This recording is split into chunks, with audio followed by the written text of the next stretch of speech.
Good afternoon, humans.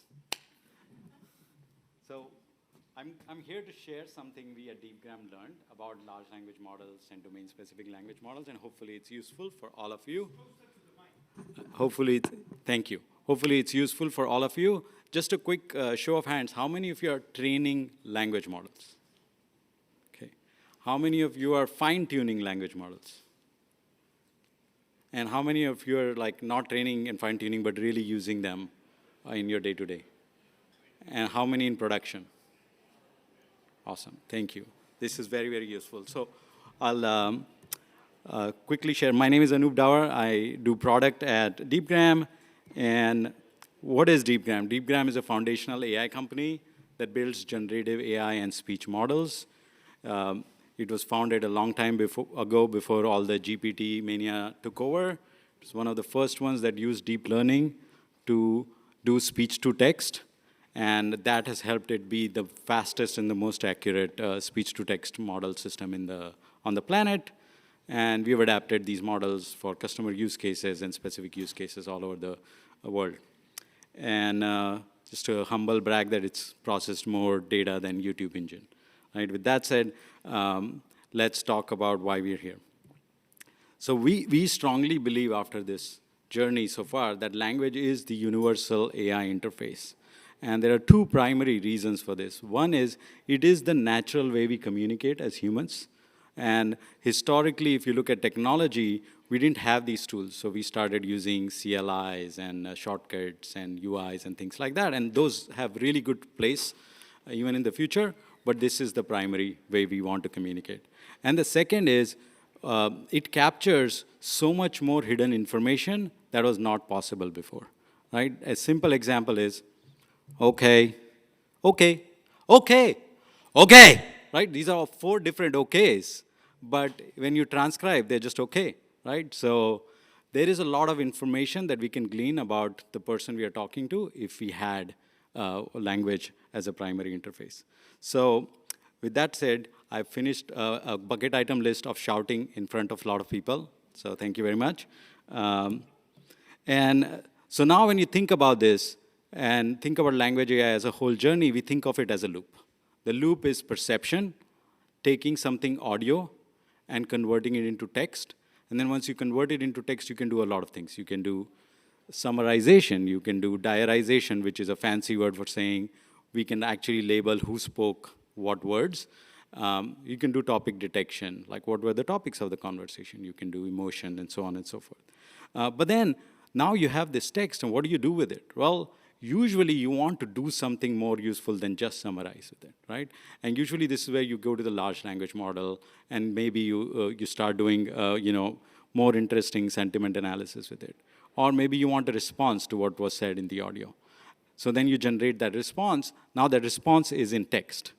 And then what most people want to do is, okay, well, I want to say it back. The person on the other side, even if it's a virtual agent, should be able to converse as a human-like language and voice. So then that's the interact layer, where you basically say, okay, I'm going to take this text response from a large language model and do respond in a voice. Now, most of this historically used to be very batchy, right? It used to take forever to take speech and convert it into text. Large language models, if you try to do anything meaningful, are going to take significant number of seconds so that it doesn't feel real time. And same with text to speech, right? And we are on the journey to make it as real time as possible. And so the question is, this is where we started investigating large language models. We started to use it for the understand phase. And we found that one model, instead of one model fits all, we found one model fits none. And that may be an unfortunate sort of claim, but what we found in our testing was too slow for real time, like I said. They fail at domain-specific tasks.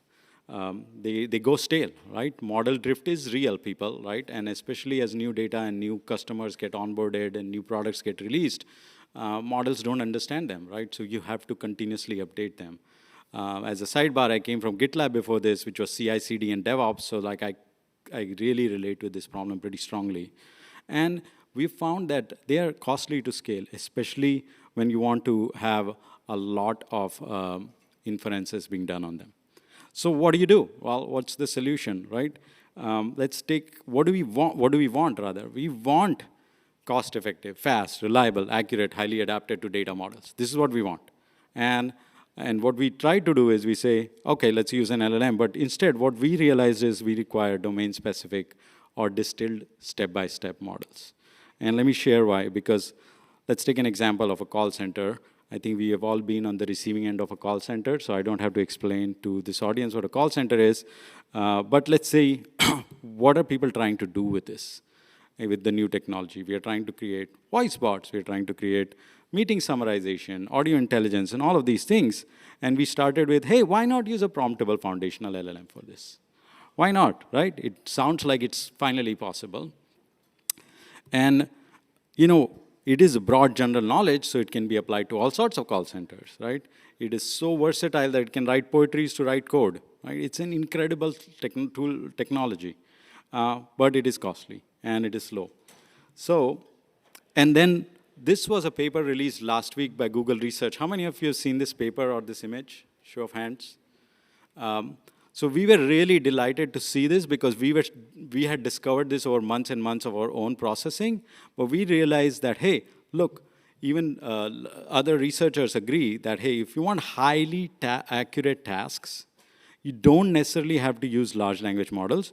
You can do distilling step-by-step models that require a little bit more data for your domain, not data about the whole world. A little bit more data about your domain, and you can get significantly better accuracy and a smaller model size, which means smaller cost of training and smaller cost of inference.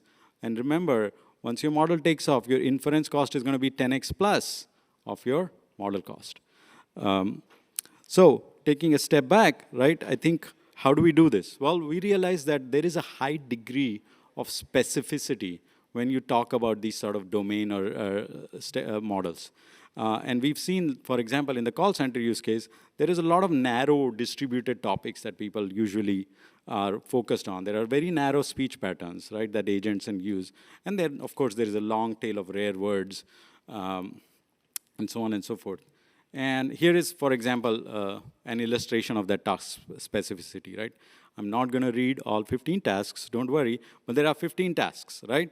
And this is what a call agent does on a day-to-day basis. So if this is what they do, well, let's try to see if we can compare a large language model and a task-specific model. So this is what we gave an LLM that shall remain nameless. But essentially, this is the prompt we gave. And it did a really good job of filling the conversation summary, right? And again, I'm not going to read through the whole summary, but the TLDR is, it is an unrealistic summary. Why? Because it's a very clean summary, right?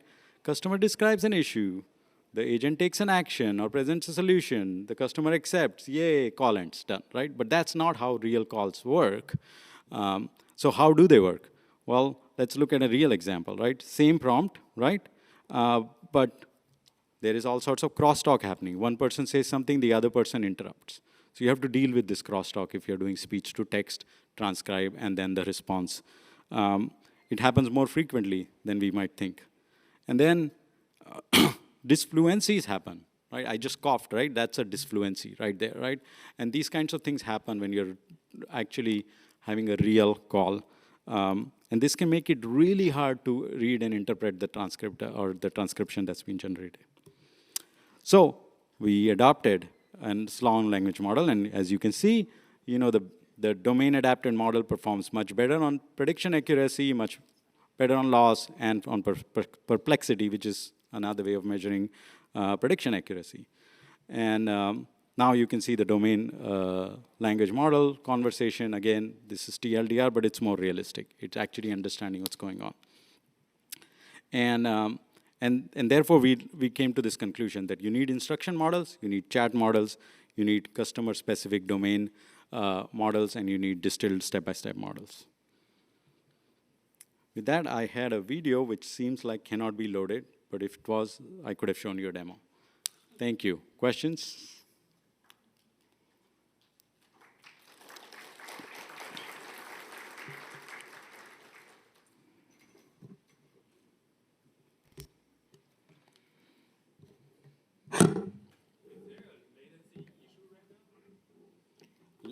latency issue.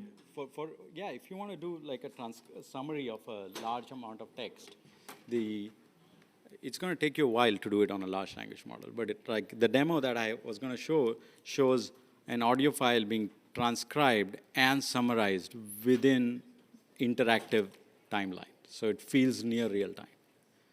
And so that allows you to, complete the perceive, understand, interact loop.